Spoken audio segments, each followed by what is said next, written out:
Bonjour à tous et bienvenue chez Bourse Profit pour cette nouvelle vidéo. Aujourd'hui, on se retrouve sur les graphiques pour faire une vidéo assez simple, assez courte, mais je pense très intéressante pour la plupart d'entre vous.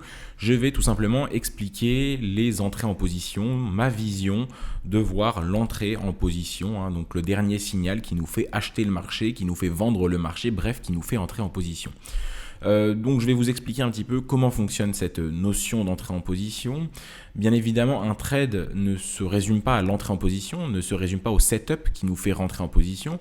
Un trade est tout simplement, un trade lancé est la conséquence d'une analyse complète, d'un respect de sa stratégie de trading, donc d'un respect d'un contexte de marché qu'on souhaite, d'un risk-reward ratio qu'on souhaite, d'une zone qu'on souhaite trader et à la finalité d'un setup qu'on va souhaiter respecter. Donc pour on va dire une analyse complète, on y reviendra dans une prochaine vidéo pour vous montrer comment se découpe finalement la prise d'un trade et pas seulement l'entrée en position. Donc on y reviendra dans une prochaine vidéo, n'hésitez pas à vous abonner. Mais pour faire très simple, on va dire qu'une prise de position se résume au respect premièrement de notre stratégie, mais au respect du contexte justement de marché qu'on souhaite trader. Donc est-ce qu'on souhaite trader un marché en tendance, donc dans une tendance clairement directrice, que ça soit haussier ou baissier? Est-ce qu'on souhaite suivre cette tendance? Est-ce qu'on souhaite contrer et faire du trading contrarien, donc trader le retournement de cette tendance? Et puis si on souhaite par exemple faire du suivi de tendance, est-ce qu'on veut trader des parties d'impulsion, les impulsions dans leur entièreté? Bref, qu'est-ce qu'on veut trader?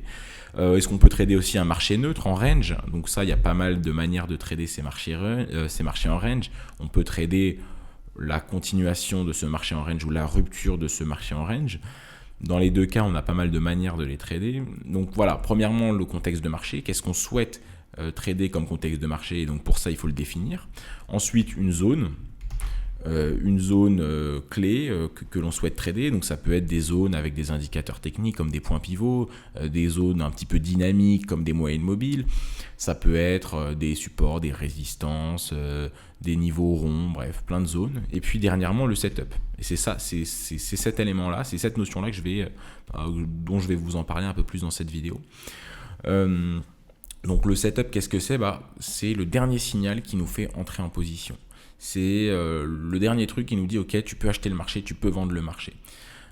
Tu peux entrer tout simplement en position sur le marché car toutes tes conditions sont réunies. Alors bien évidemment, pour voir le setup et se dire ce setup là est bon, il faut d'abord qu'il y ait un respect du contexte de marché premièrement. Ensuite, il faut qu'il y ait une zone qui soit en cohérence avec notre plan de trading. Et puis dernièrement, le setup.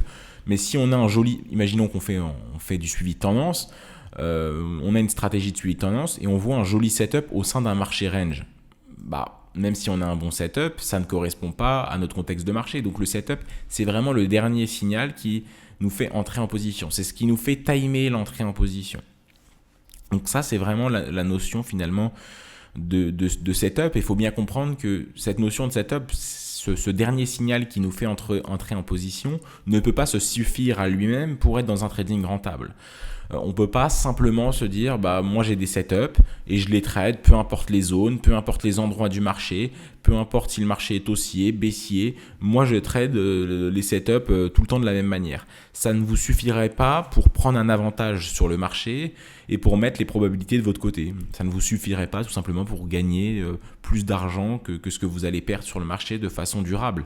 Si vous utilisez simplement un setup, peu importe les contextes, les zones, les actifs, peu importe le risk-reward ratio que ça vous offre, en bref, vous aurez une stratégie perdante.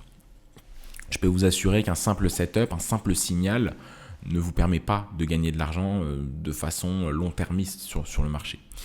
Donc les setups, c'est vraiment une phase quand même importante parce que oui, si on n'a que des setups, on va pas être rentable sur les marchés, mais par contre si on n'a pas de setup, c'est très compliqué de trader parce que on a pas mal d'élèves et on le voit qui ont une manière d'analyser qui est bonne, une stratégie, enfin du moins le squelette d'une stratégie qui est intéressante, une bonne manière de définir la santé du marché, de définir la direction du marché, de définir les zones, mais ils ne savent pas quand timer l'entrée en position. Quand est-ce que c'est à ce moment-là que je clique sur acheter, je clique sur vendre, bref, je rentre en position.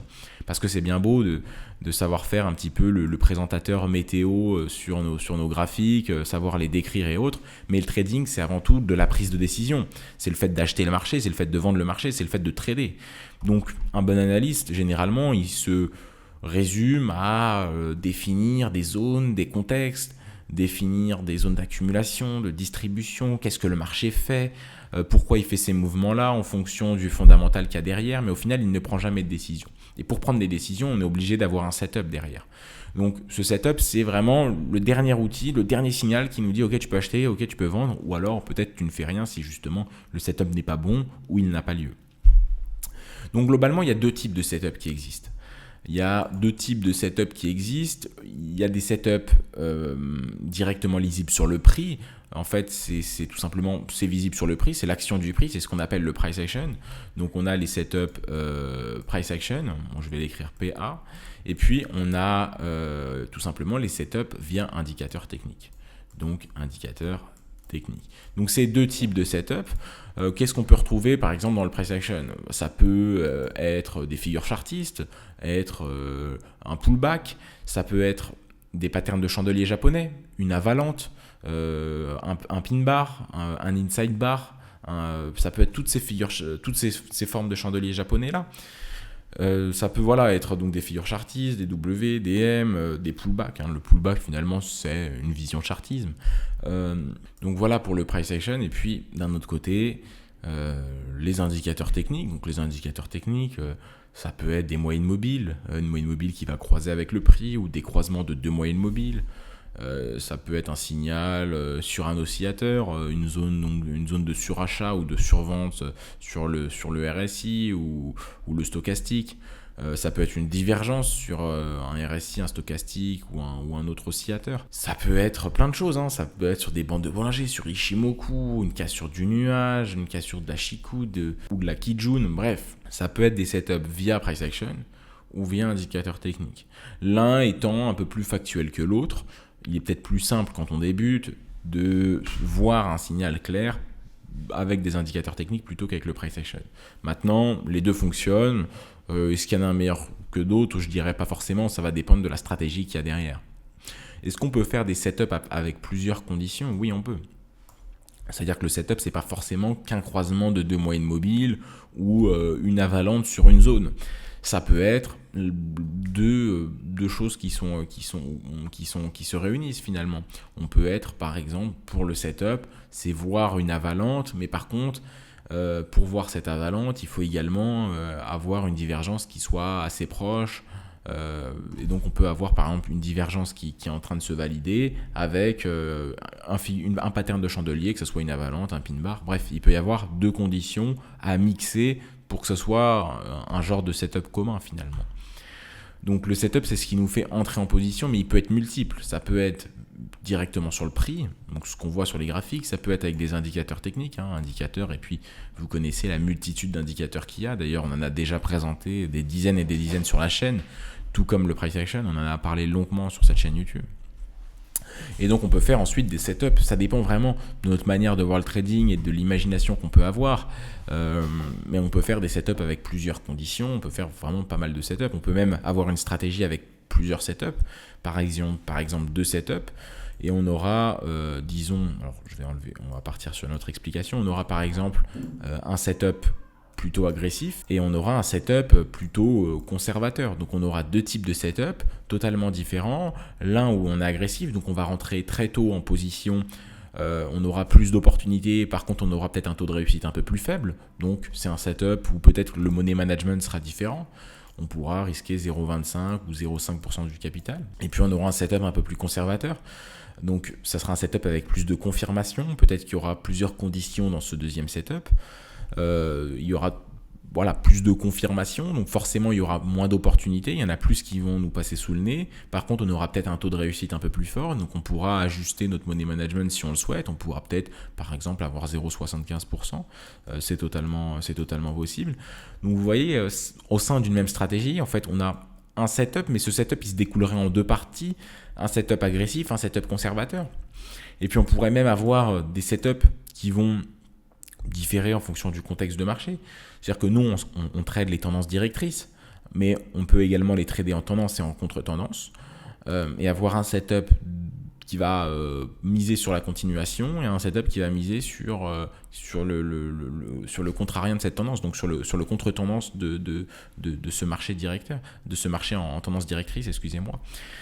Donc peut-être que ces setups n'arriveraient pas au même moment, et peut-être qu'on prendrait sur les 3 premières impulsions d'une tendance, on se permettrait, ou les 2 premières impulsions d'une tendance, on se permettrait uniquement de voir le setup agressif, enfin non, le setup de continuation de tendance, excusez-moi, et peut-être par exemple sur la 4e ou la 5e impulsion d'une tendance, on se permettrait de voir, si jamais on le voit, bien évidemment il n'arriverait peut-être pas à chaque fois, mais on pourrait voir un setup de contre-tendance. Et donc sur la 3e impulsion, on s'en ficherait un petit peu, mais en bref, soit on a un setup de continuation de tendance sur la 1re ou la 2e impulsion, donc s'il a lieu, on suivra la tendance de fond. S'il n'a pas lieu, peu importe. Et puis dans la 4e et la 5e impulsion, on se laissera la possibilité de voir des setups de contre-tendance. Et si on voit un setup de contre-tendance dans la 1re et la 2e impulsion, on ne les prendra pas, parce que le contexte de marché derrière n'est pas bon. Si on voit un setup de suivi de tendance dans la 4e et la 5e impulsion, peut-être qu'on ne prendra pas cette position. Tout simplement parce que ça ne respecte pas le contexte de marché. Et qu'on sait très bien que plus une tendance est vieille, plus elle a d'impulsion, plus elle a de risques de se retourner. Donc finalement, la meilleure manière de suivre une tendance, c'est d'arriver le plus tôt possible dans cette tendance. Plus on est au début, plus on a de chances de suivre cette tendance. Et si on veut faire du retournement de tendance, plus on arrive à la fin de cette tendance, plus on a de chances qu'elle se retourne et donc d'avoir raison. Faire du contre-tendance à la 2e impulsion peut être très risqué. Ça ne veut pas dire qu'on aura tout le temps faux. Il y a des tendances qui auront 2 impulsions et qui se retourneront et puis voilà, ça sera terminé. Mais dans une vision probabiliste du trading, donc de mettre le plus de probabilité de son côté, c'est pas la manière la plus intelligente de travailler. Donc vous voyez, on peut travailler avec les setups de plein de manières différentes. Des setups, on en a présenté plein sur la chaîne, donc je vous invite à regarder notre chaîne. On a publié, je crois, 280 vidéos sur les 2-3 dernières années. Donc des setups, on a présenté plein de patterns, on a présenté plein d'indicateurs, on a présenté vraiment pas mal de choses. Pareil, le chartisme, tout ça, on en est revenu en long, en large et en travers. Donc n'hésitez pas à regarder ça.